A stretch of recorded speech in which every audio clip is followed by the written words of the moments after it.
Hello? Hello? Is anybody there? My voice cracks, hoarse with desperation. The ghostly whisper barely escapes my lips. No one seems to hear. Is anybody there? I try so hard to speak up, To reach out. to help you. To help all of you. I try to be your friend. But every day, I am lost. I drag my heavy feet, I am lost in the wind. wishing only to be lighter so I could float in the breeze. Wishing only to be grounded, to feel the earth once more. This is not enough. Every day I count the minutes, Tick. till the next train, the next stop, the next destination. Every day is a fraction of eternity. There is no destination. See, death is a funny thing. People may want to listen to you at first. They try so hard to listen to you at first. But eventually you just fade into the background, and nobody pays attention to the background. I'm here, but am I They really? have no choice but to pass me by. On the endless highways, In the pouring rain, but I am still there, confined by the walls closing in. lost in the boundless skies, I am trapped. I tried to break through. I tried to slow down, I tried to stop the rain. but when I speak, my words are met with stoic faces, And when I reach for your embrace, you fall right through me. like I'm nothing. If only I could live among the stars, free at last. No one to hurt me, no aches to occupy my chest. If only I could walk beside you, to be there when you need me the most. To know what it is to feel again, To touch again. to smile again, To smell. to laugh, To cry. to leave, To live. to love. Can anyone hear me? I can. And I always listen.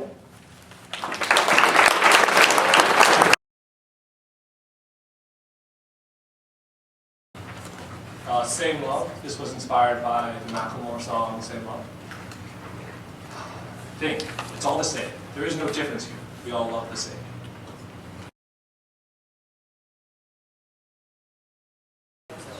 She saw the world through iridescent kaleidoscopes, haloed in long curling lashes tipped gold in the sun smile. She tasted life through the sweet petals of blushing roses, still soft from dawn's dewy kiss. Her skin was an ivory butter, untouched like the infinite snow that stretches in the unseen lands of Alaska. She sang with words that giggled in their tumbling balls of tiny shivers, spinning from jawlines and swimming subtly over eardrums. Her striking gaze was framed in the water-falling wings of silent ravens that reflected the moon at night and radiated a glowing semblance of the mountains. It falls straight, swinging in her steps, endless in its wave, yet disappearing in the small of her back.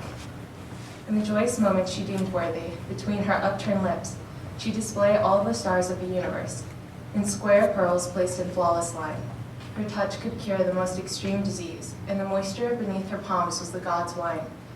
The air between her strides was the fresh perfume of the sky's billowing clouds, and she moved with the glossy grace of a gentle floating fog. But her feet were covered in sores, and every step she took planted seeds that grew paths of winding, shriveled ivy, and in centuries over time created cracks that led to hell.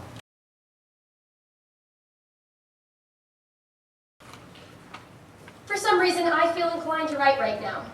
I want to type up something magnificent piece that will forever remain on my computer as a reminder of how sane or lack thereof I really am.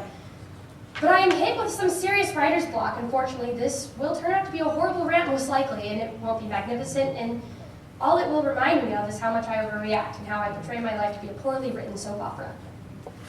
Hormones are my main motivation to write. There are times when I'm confused and puzzled and I can't sing or dance at the moment, so I have to write. Writing is moving your fingers to an extremely syncopated rhythm, and the way to press the keys does have a certain pitch about it, and the dynamic and tempo of typing can change depending on how you're feeling. Right now, I'm not in any particular mood, so the rhythm is sporadic, with a pause here and there and a lot of high pitches coming from the space bar. Do you think the length of the key denotes its pitch? These are the things we notice and observe at 11 p.m. I really should be going to bed, but the NyQuil hasn't kicked in yet, and I have to wait until my sinuses are clear and my eyelids are droopy before I can turn off the light. Being sick was inevitable. I either stay up too late, either studying or out of habit. As you can see now, because my voice sounds like an old man. Ever notice that the internet is much more interesting late at night? People are awake and buzzing up your newsfeed or posting hilarious tweets or what have you, and of course, I must look at all of them. I honestly don't know why it interests me so much. It's probably how exposed people can get on the internet. I mean, I'm just as guilty as the next guy, but some things people post are just so downright odd you have to know what they'll write next. Like, I mean, there are those pictures when clearly you've blurred out a shot glass. I mean, come on, how can your dress be patterned except for that one little splotch on your dress? That's right. But it keeps the rest of us looking at your pictures, so I guess in that way it makes sense. It seems as though the words are really flowing. True, I have to stop every few sentences to ponder about how to continue, but it's never more than a 10-second period of deciding what to do and what to say. I wish writing was this easy all the time. I have to like assignments to let greatness flow easily. The image of America, who am I, Barack Obama? Or, well, whoever else works. What bothers me about writing is that I feel as though I can never write with my own point of view. Like it's some unofficial test where you get a good grade only because you write what the teacher likes. But I've learned that most, if not all teachers, let us put in whatever point of view we want. They just teach us how to do it well. Well, when you go to social media, that's the indication of no longer wanting to write. Clearly, wasted 15-year-olds taking precedence over writing a magnificent piece is the high sign to stop for a minute and put a cork on the flowing words running out of your cranium. What I wrote wasn't what I wanted to write, I suppose. I wanted to go deeper and delve into the confines of myself and figure out life's meaning. Of course, I set high standards for myself. That's the biggest thing. We always set high standards and aspirations for ourselves, but we never seem to reach them fully. And we get sad and think we'll never be able to do anything in life, and so the little accomplishments don't make us happy anymore, because because they'll go nowhere as good as the accomplishment you set for yourself earlier. But clearly I'm tired, and I'm quite not sure what I'm saying anymore. Well, good night then. I don't know if I'll regret writing this later, but I'm still glad that I wrote when I wanted to.